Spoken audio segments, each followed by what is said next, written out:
திருவள்ளூர் அருகே ஆன்லைன் ரம்மியால் 20 லட்சம் பணத்தை இழந்த தனியார் தொழிற்சாலை நிர்வாகி தூக்கிட்டு தற்கொலை செய்து கொண்ட சம்பவம் சோகத்தை ஏற்படுத்தி உள்ளது. திருவள்ளூர் மாவட்டம் பூண்டி அடுத்த கிருஷ்ணாபுரம் பகுதியைச் சேர்ந்தவர் செல்வராஜ் சகுந்தலா தம்பதியின் 31 வயது மகன் மகேந்திரன் என்பவரே உயிரிழந்தவர்.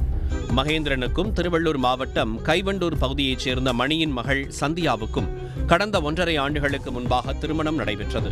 திருமணம் நடந்து 3 மாதங்களில் கிருஷ்ணாபுரத்தில் உள்ள தனது சொந்த வீட்டில் மனைவியுடன் மகேந்திரன் வாழ்ந்து வந்துள்ளார்.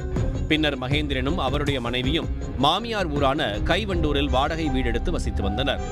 மாமியார் இறந்த பின்பு மாமியார் வீட்டிலேயே மகேந்திரன் மனைவியுடன் வாழ்ந்து வந்துள்ளார். இவர்களுக்கு திருமணம் நடந்து 1.5 ஆண்டுகளாகியும் குழந்தைகள் இல்லை. மகேந்திரன் பூண்டி அடுத்த ஒதப்பை பகுதியில் உள்ள தனியார் தொழிற்சாலையில் கடந்த 10 ஆண்டுகளுக்கும் மேலாக மாதம் 55,000 ரூபாய் சம்பளத்துடன் மேற்பார்வையாளராக பணியாற்றி வந்தார். தொழிற்சாலையில் பணி நேரம் போக வீட்டிற்கு வரும் மகேந்திரன் தனது செல்போனில் ஆன்லைன் ரம்மி ஆடியுள்ளார்.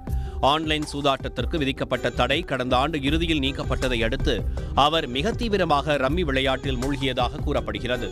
கடந்த சில மாதங்களில் மட்டும் 20 லட்சம் ரூபாயை கடன் வாங்கி ஆன்லைன் சூதாட்டத்தில் இழந்துள்ளார்.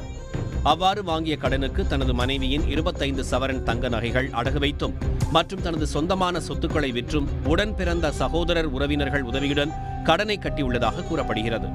ஏற்கனவே ஆன்லைன் ரம்மியால் பணத்தை இழந்து மன அழுத்தத்தில் இருந்து வந்த மகேந்திரனுக்கு குழந்தை பாக்கியம் இல்லாததால் அவரது தாயாருக்கும் மனைவிக்கும் ஏற்பட்ட பிரச்சனையால் கூடுதல் வேதனைக்கு ஆளானதாக கூறப்படுகிறது.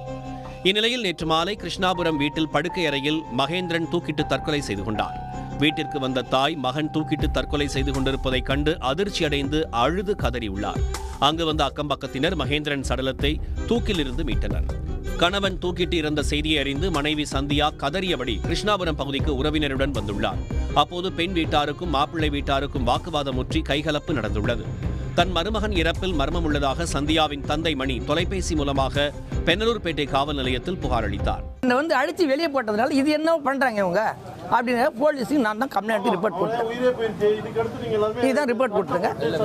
இப்போ அது அந்த விஷயம் எனக்கு தெரியவே தெரியாது. ஆனால் என் மகளை தான் சொல்லியிருந்தது, அது எதோ விளாட்றாங்க எனக்கு தெரியல அப்படின்ற மாதிரி சொல்லியிருந்தது.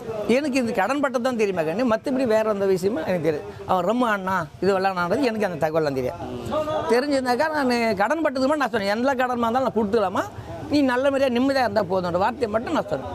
எனக்கு தங்கமான மறுபொழுது தான், எந்த ஒரு குறைபாடும் இல்லை. ஆனால் இங்கே இந்த 1 மாதத்துக்குள்ளே இந்த மாதிரி ஆயிடுதுன்னா அந்த டவுட்னால தான் நான் ஒரு கம்ப்ளைண்ட் கொடுத்தேன். அதோட என்னை வெளியே தலைன்னு பிறகு நான் இன்னும் ஏதோன்னு சொல்லிட்டு வந்ததுனால என்னை வெளியே தலைனால போலீஸுக்கு இன்ஃபார்ம் பண்ணது நான் தான். புகாரின் அடிப்படையில் போலீசார் மகேந்திரன் சடலத்தை கைப்பற்றி திருவள்ளூர் அரசு மருத்துவமனைக்கு அனுப்பி வைத்தனர். அங்கு உடற்கூராய்வுக்கு பின்பு சடலம் உறவினர்களிடம் ஒப்படைக்கப்பட்டது. தமிழ்நாட்டில் ஆன்லைன் ரம்மியை தடை செய்து அரசு சட்டம் இயற்றியதை அடுத்து அதை உயர்நீதிமன்றம் கடந்த ஆண்டு நவம்பர் மாதம் 10ஆம் தேதி ரத்து செய்து உத்தரவிட்டது.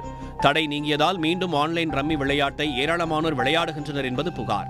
அதனால் பணத்தை இழப்பவர்கள் தற்கொலை முடிவை தேடுவது தொடர்கதையாகி வருகிறது. அந்த வகையில் கடந்த 9 மாதங்களில் மட்டும் மகேந்திரன் உள்ளிட்ட 14 பேர் தமிழ்நாட்டில் ஆன்லைன் ரம்மியால் உயிரை மாய்த்துக் கொண்டிருப்பதாக கூறப்படுகிறது. எனவே தமிழ்நாட்டில் ரம்மி உள்ளிட்ட ஆன்லைன் கேம்களை அடியோடு தடை செய்ய வேண்டும் என்ற கோரிக்கை வலுத்திருப்பது குறிப்பிடத்தக்கது. உள்ளூர் செய்திகள் முதல் உலக செய்திகள் வரை உங்களை சுற்றி நடக்கும் எல்லா செய்திகளையும் நொடிக்கு நொடி அறிந்து கொள்ள சன் நியூஸ் வாட்ஸ்அப் சேனலை ஃபாலோ செய்யுங்கள்.